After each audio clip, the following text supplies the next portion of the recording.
salam di dalam Dharma, Namo Sang Hyang Adi Budaya, Namo Buddhaya. Namo Buddhaya.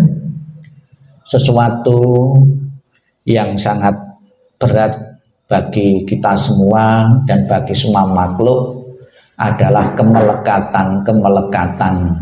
Karena sudah bergaul, sudah berkumpul sekian puluh lama dengan anggota keluarga ataupun dengan barang-barang tertentu, benda-benda tertentu, begitu ditinggal kematian itu akan menimbulkan kemelekatan yang sulit untuk dilepaskan. Kemelekatan inilah salah satu sumber penderitaan, bukan saja di kalangan umat awam, namun di kalangan rohaniwan saja, ya. Para biku pada zaman Sang Buddha pun juga para biku, ada contoh biku yang masih mempunyai kemelekatan. Karena kemelekatan inilah terlahir di alam rendah, ya. Dicontohkan ada seorang biku yang baru saja menerima jubah baru, ya, kain baru, ya, kain pembuat jubah baru. Belum sempat memakai jubah sudah terburu meninggal karena masih melekat dengan kain yang untuk membuat jubah ini. Setelah meninggal dia tidak terlahir di alam bahagia. Dengan kemelekatan itulah dia terlahir sebagai kutu yang hidup di kain tersebut. Kain ini rencana mau dibikin jubah, kemudian Sang Buddha dengan kewaskitaannya memberi saran kepada biku yang mau membuat jubah, memotong-motong jubah ini, tunggu 7 hari. Kemudian setelah nunggu 7 hari baru Sang Buddha mengizinkan kain pembuat jubah tadi baru boleh dipotong-potong.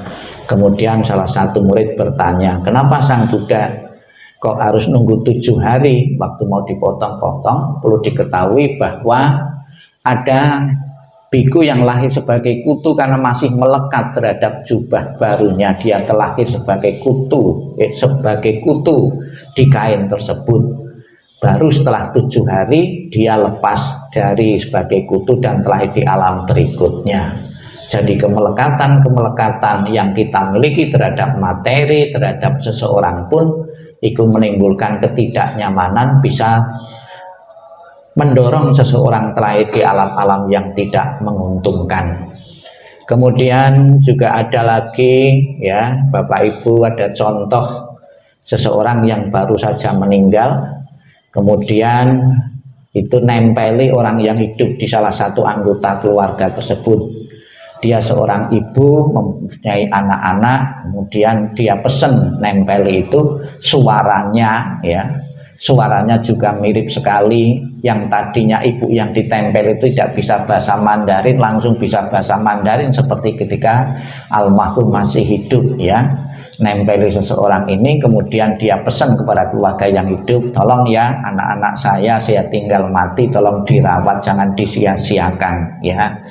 Saya masih akan tinggal di rumah ini kurang lebih 49 hari, ya. Ada kemungkinan yang meninggal itu ada orang yang beragama Buddha, ya. Ini masih akan tinggal di rumah itu 49 hari. Maka Bapak Ibu sekalian, untuk membantu agar seseorang yang telah meninggal itu tidak melekat lagi terhadap apa yang pernah dipunyainya, dalam tradisi Tionghoa, ya, Chinese, itu di saat ada orang meninggal itu dibakari rumah-rumahan. Rumah-rumahan itu sebagai simbol rumahnya dibakar, dibawakan. Apapun yang pernah dipunyai itu dibawakan. Jadi tidak melekat lagi, ya.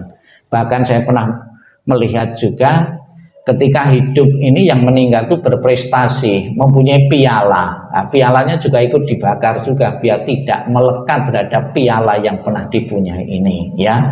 Namun Bapak Ibu sekalian, itu secara tradisi di dalam agama Buddha agar seseorang tidak melekat terhadap apa yang dipunyai adalah dengan pembabaran dharma, pembabaran sutra-sutra. Maka kita pun pada kesempatan ini membabarkan dharma untuk almarhumah Apabila almarhumah masih mempunyai kemelekatan terhadap rumah ini maupun terhadap salah satu anggota keluarga, segera melepaskan dan mengambil kelahiran-kelahiran berikutnya di alam-alam yang lain sesuai dengan kebaikan-kebaikan yang pernah ditanam beliau semasa hidupnya. Kita ucapkan selamat jalan almarhum Ibu Suryati Suwandi. Semoga ke-7 hari ini engkau benar-benar mempunyai tempat yang lapang, jalan yang lapang, dan engkau meninggalkan segala bentuk kemelekatan di dunia ini sehingga akan mengambil kebebasan untuk di alam-alam bahagia. Dan setelah di alam bahagia memberikan doa restu kepada keluarga yang ditinggalkan putra-putri beliau, anak-anak beliau, untuk bisa melanjutkan perjuangan dan harapan-harapan hidup yang belum sempat terwujud. Sadu, sadu, sadu. Marilah kita akhiri doa ini dengan berdiri. Kita menghormat sebanyak 3 kali di altar Buddha dan altar-altar yang lain. Hormat pertama, hormat kedua, hormat ketiga. Namo Amitopo. Namo Amitopo.